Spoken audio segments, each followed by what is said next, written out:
Welcome to JLTV 7 news. ఆపదలో ఉన్న రాష్ట్ర కురుమలకు రాష్ట్ర కురుమ సంఘం సహాయ సహకారాలు పరంపర కొనసాగుతుంది.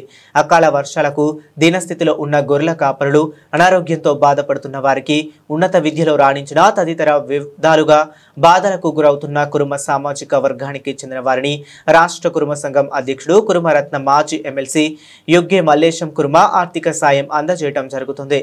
అందులో భాగంగా నాగోల్ నివాసి యుగ్గే తిరుమలేష్ కురుమ అయిన సతీమణి శ్రీమతి జ్యోతిలకు ముగ్గురు సంతానం. చిన్నారులు అయితే యుగ్గు తిరుమలేష్ కురుమ క్యాన్సర్ వ్యాధితో కొంత కాలం బాధపడుతూ ఇటీవలే ఆయన మరణించాడు. ఇదిలా ఉండగా తిరుమలేష్ కుటుంబ సభ్యులు రాష్ట్ర కురుమ సంఘాన్ని ఆశ్రయించి తాము ఎదుర్కొంటున్న ఇబ్బందులను సంఘం దృష్టికి తెచ్చారు. ఈ విషయంలో రాష్ట్ర కురుమ సంఘం అధ్యక్షుడు కురుమరత్న, మాజీ ఎమ్మెల్సీ యుగ్గే మల్లేశం కురుమ ప్రత్యేక శ్రద్ధలు తీసుకుని ట్రస్ట్ బోర్డు తరపున 50,000 మంజూరు చేయించారు.